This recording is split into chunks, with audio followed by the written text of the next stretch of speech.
Hey, it's River. I actually feel like introducing the channel today, so I'm going to. If you haven't seen any of our other videos, this channel is dedicated towards my system, and by system I mean all the collective parts of consciousness, identity states, alters, whatever language or terminology you understand it by, documenting our process of going from just learning about one another, our process of getting diagnosed, and then recently being diagnosed, and continuing to make videos just talking about the lived reality of ourselves and our experience with this disorder. There's not really, we tend to focus mostly on DID. However, some of us, we don't really understand it, but this body, I should say, is diagnosed with other disorders like OCD, depression, psychosis, BPD. So it's not just one particular illness we focus in on, but a lot of them, because it is the YouTube channel about systemhood, we focus on DID. So that's the channel. So I wanted to make a video today because I was reflecting. I drive to the local reserve, which is like the indigenous territories and like land on like Canada or Turtle Island, whatever you want to refer it to as. I would drive there and I get cheap smokes and I get cheap gas. So I was over there, and it's a good drive. It's a nice scenic route. I like that drive. It's one of the reasons why I do it too.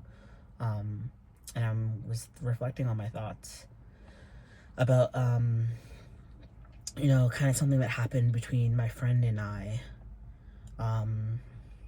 We recently shared many things in this conversation we had, but the one thing in particular that I'm talking about is they shared that they don't feel comfortable when there's a switch, and by switch, that can be understood as one identity. So like right now this is River, so if one of my other alters switched in, that would be a switch, and they would be controlling the body, they'd be interacting with the world around them and others.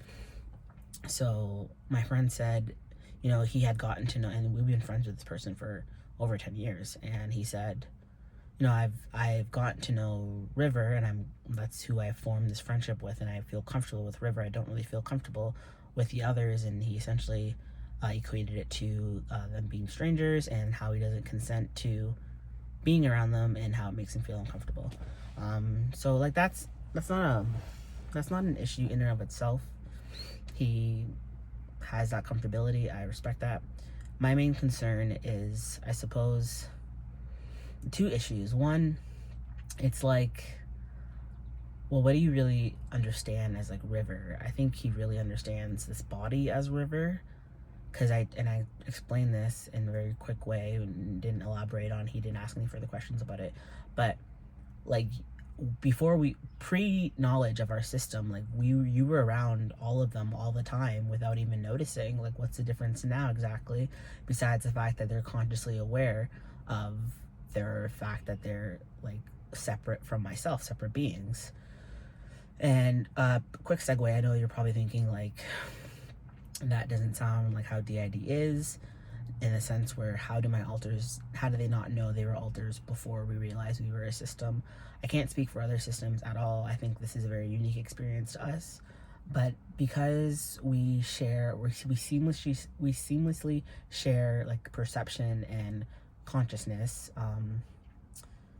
I guess the easiest way to understand it is if you're familiar with like systemhood. It'd be like an OSDD 1B system where there's not amnesia between parts. It's just more like an emotional amnesia, so you don't relate to those memories. It's kind of like that. However, we do have amnesia as a whole. So we have generalized amnesia instead of amnesia between alters. But what's essentially what one of us can remember, we all can remember. So I apologize if you are familiar with our channel and familiar with that, because we do talk about that frequently. I just wanted to explain that to people who don't understand.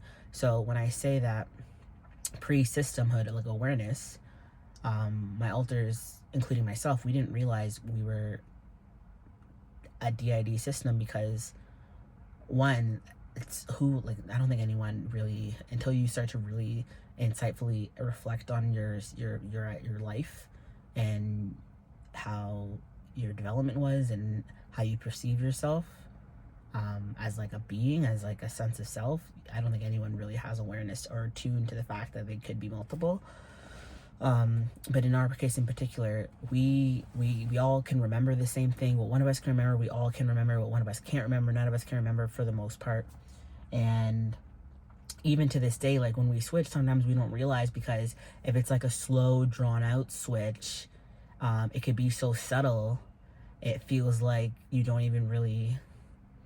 It's not like a sudden like snap. Oh, it was River, now it's Derek. I understand that.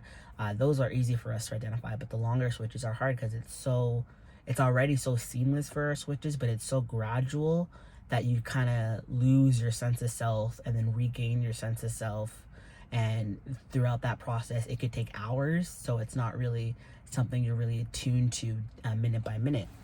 So that's how we necessarily didn't really understand for ourselves how that we were a system.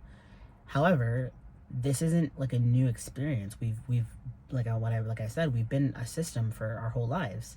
So our friend, going back to the point, has been around my whole system for as long as he's known me as a River. So for him to equate them as strangers, like speaking for myself, River, it was just difficult. Because strangers is like such a cold word. It shows like, and he did say like, it's not like as cut and dry as that. I think he said something like, there is connectiveness, but essentially he views my alters as strangers. And yeah, it's just feels like such a strange, cold word. Like, even, it'd be like if he called my family strangers, like my family, my life. Like, I'm very close with my system. Even the alters that don't like me, or are very hurt and don't know how to heal from that pain or express it in healthy ways, I still have love and respect for them, because I think of the pain that they protected me from and my system from by holding on to that pain. So, and I think about the alters that I can pinpoint as being so supportive for me and helping me through, as me myself, like helping me and my system through difficult times like suicide idealization, or like self-doubt, or like just any kind of anxiety or depression or just difficult processes. Like, for him to equate the beings inside of me, myself included, and our relationship to one another, to our relationship through their relationship via me through him as strangers, I don't know, like I guess I suppose, like, I don't know, it was a difficult thing to read because it was through text, and for him to think that he views my system, and not just myself but my others, as strangers, was just hard. And I think also on the other side of that, had he have said, I don't know your other alters, I would love to get to know them, but until I do, can we try to, focus on River and me time, and not so much like, because there's certain times where it's like, oh, I know Brielle would really like to do this, maybe I can do this with my friend, and stuff like that. Like, so I understand, like, obviously we're not going to do stuff like that anymore, but for him to not even say he's willing or has a desire to get to know my system and the parts of my system as themselves, hurt. It just hurt. And like I said, I can respect he has that boundary. He has every right to have that boundary. I love this friend unconditionally. I don't want to, I'm not saying this in a sense that I'm debating on ending the friendship or anything. I'm expressing pain, despite loving this person unconditionally. It's just difficult to think that, yeah, he would use such a cold word to describe this body and in part me.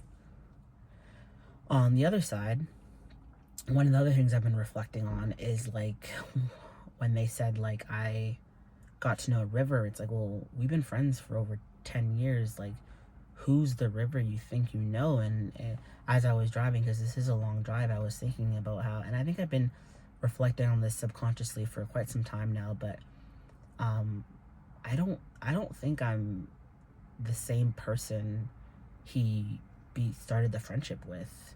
And because, so the way our memory works I thought of this analogy earlier, so I'm going to say it because I think it is a good analogy. Think of like an old etch-a-sketch where you can see like all the old lines, but they're faded, but you can still see it. However, when you draw like a new line, it's very distinct, very clear, very visual. That would be like the memories I have. Over time, those memories get shaken and they're lost for the most part. We have theories about maybe a gatekeeper or a memory keeper is holding on to them. I'm not getting into that now. It just feels like, for what we know as like consciously, those memories are lost to us. So I struggle to look back on my life and kind of know who I am in a strong sense, because I don't have access to my past, like as myself, River, and as this body. I don't have access to our past and my past. So when I think of like who I am now and what I can remember of my past, I struggle to relate to that person. I feel like there's been some big shifts in how I feel about myself and how I feel about and my mental health and my goals and stuff, and that could just be growth.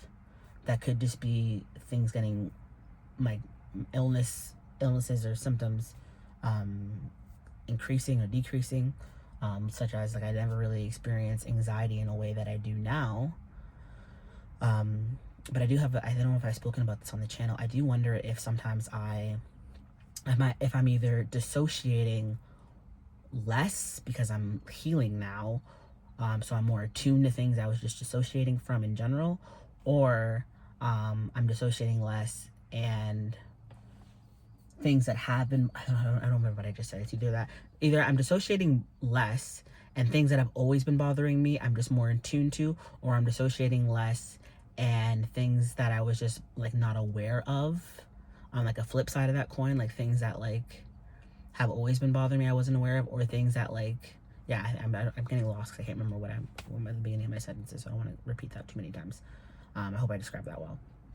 But yeah, so like I think what I was saying was I struggle to look back on my life and identify and relate to my past as what I think is River, because I just feel so different now, especially when I think of like, you know, not so much around the time when I met my friend, because that's when I started my transition, but definitely like when our friendship really started picking up when I was with my ex. I think back to, and I don't remember this time in my life well at all, but I do have like old screenshots of my conversations that I've had with my ex, and I think about, I would never talk to anyone like that, let alone my partner.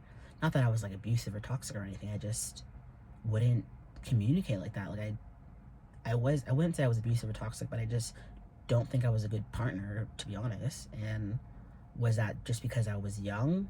Possibly. Or is it just because that's not who I, as River, identify or would claim my identity is now, like as a conscious being in this body. And I don't know enough about my system, and I don't know enough about systemhood at all, and how like splitting works and fusion works and all that. I really don't know.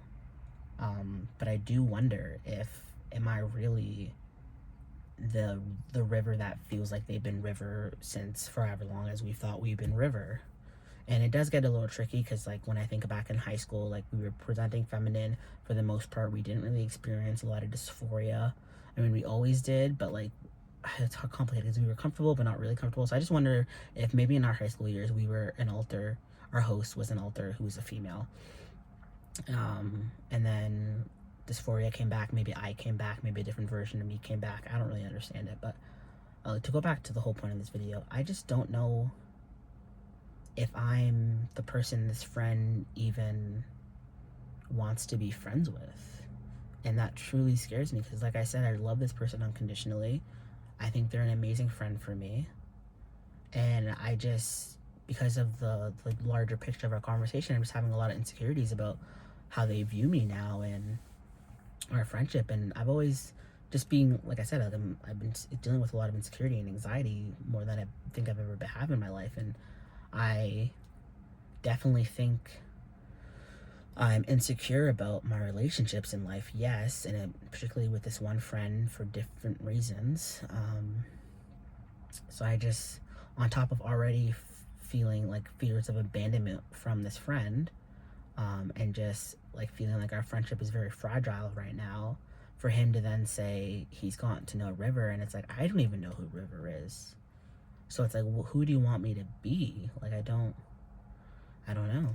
And it's complicated to like really, it's like, and one of the things we talked about in this conversation was how he thinks I made my disorder my identity, because it's been like the majority of the conversations we've been having lately, and I pathologize my experiences too much, I suppose. I don't really know. I'm still struggling to really understand the point he was trying to make, but I hope that's how he, what he was trying to express, so I can talk about it now. But I don't necessarily think that's true, but it's like, I was telling him, it's like, I don't, like, as for like making it my identity, I don't, like, I've never, like, I suppose maybe I describe my experiences in very clinical terms, but it's like, those are also just how I view my life, and how I, the philosophies and the ideologies I follow, like, those are the best descriptive words to describe what I'm trying to say. So am I pathologizing the fact that I struggle to, like, I feel like maybe I need to find myself? Maybe, but I don't need to find myself in the sense that I'm going on like a soul journey or a midlife crisis. I need to find myself because I have a disorder that greatly impacts my sense of identity. And whether that be the DID, obviously, but also BPD. Like, one of the main symptoms of BPD that I've experienced is lack of identity. So, like, with the comorbidity of DID and BPD, how else am I going to describe the nuances of the struggles I'm experiencing in a way that is very digestible if I don't use those terms? So, is there an argument that could be made that I'm pathologizing my experiences? I would possibly, yes, but I just feel like it's how I understand it myself and how I would speak about it, like how I'm doing in this video. It just feels naturally to use those terms. I just feel like saying I need to find myself, or I feel like I don't know who I am. Like, those are just convoluted words. It doesn't really reflect the true meaning of what I'm trying to say. So, I feel like I'm losing my train of thought, but yeah, I just wanted to go back on the fact that, like, I don't know, I'm just like, this is a unique experience to me because of my disorders. How can I, they're all tied together. It's not my identity. I think there's so much more to me than my mental health. And I do agree that potentially, and I don't remember, and I'm not trying to say that this is wrong, but I'm very open to the idea that maybe I've spoken about this with this friend too much, and maybe those are all our conversations have been about for however long he's felt like that's what our majority of our conversations have been about. I am willing to acknowledge that. Now, can I really counterclaim that? No, because I don't remember. And I think going back to like memory, it's unfortunate, because like, if I had been able to remember day-to-day stuff more often, I would be more cognizant of the fact that, oh wow, I'm really only talking to this friend about like really heavy subjects. I should switch it up. It would be more light. So I wouldn't have, I feel like that is one factor for why this potentially happened. And then also, I enjoy having conversations like this. I enjoy speaking about mental health, and I enjoy conversations about insightfulness, and I think this is why, in part, I like making these videos. It gives me an opportunity to have a conversation, I guess, with just a camera, yes, but to like critically examine things going on in my life, relationships, myself, my disorders. And could I talk about other stuff? But that's not really what this channel is about and not what I want to do about this channel. Like, I think I do enjoy the videos I've done showing my art. Maybe I will continue to do more of that. That'd be fun. However, this gives me an opportunity to have these conversations. Like, no one else is gonna it's been 20 minutes. No one in my life is gonna let me talk about this for 20 minutes. Like, it's just not realistic. That's why I enjoy these videos. I get to really critically think about and analyze my life and the things going on. So yeah, I forget what I was talking before I made this point, but just going back to this friend, oh yeah, I was talking about how I feel like maybe our conversations have been too much about heavy subjects, but it's because I don't remember, so it's like, what I don't really know what to do about that. So I am going to be, I do know what to do about that, I should say. I am going to be more cognizant about not having these conversations with this friend. Is that going to be hard? Yes. Does it feel like, say, like I said, I love this friend unconditionally, so it's like, am I losing a support system, someone who I feel like I really value their judgment, their ability to like provide insight into my life and what their I value what this friend has to say and has to offer me. So I'm a little upset, not at them, but I'm just upset and hurt about the reality that I won't be able to turn to them about these kind of things anymore. But at the same time, I don't want to lose this friend, and I understand at the same time, like, I have a sister. I think I've spoken about this, I don't know for sure. I have a sister who I can't talk to when I'm in crisis. Before crisis, she's fine. After crisis, she's fine. But she set that boundary that when I'm in crisis, I can't go to her. It's too hard for her. This friend had different reasons for why he can't have conversations, essentially, when I'm in crisis, or just really deep, heavy conversations anymore.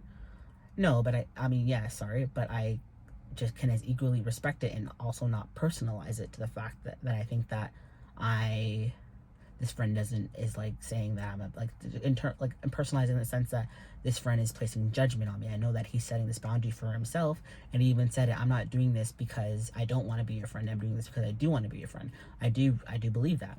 However, that's this shift in my dynamics with this friend is still gonna have a toll on my life, and I do think it's gonna suck for me. But I don't want to lose this friend. So, and I don't think this would be a valid reason to lose this friend. So I think, like, the ball's in their court. Like, I hope I'm able to do the changes they need to see, and that I can maintain our friendship, because I don't want to lose this person. And I don't know. So I feel like I talked about a lot of subjects. I think I might make a separate video, or someone else can. I don't really care if one of the authors in the system talk about it instead. But just the fact that I wonder if I'm the same river that people and I as myself thought I was. Now, how exactly I got to a potentially new, pretty much, identity, like, was there a fusion, was there a split, am I just someone else entirely who just claimed the name River? I'm not sure. That's like I said, I would hopefully unpack that in another video, especially once I gain maybe more insight. So this video could take months to really critically reflect on. But yeah, I think I'm just gonna leave it at that. I look like shit because I didn't sleep. I had to stay up all night doing my researching job, so don't judge me too harshly. But thanks for watching.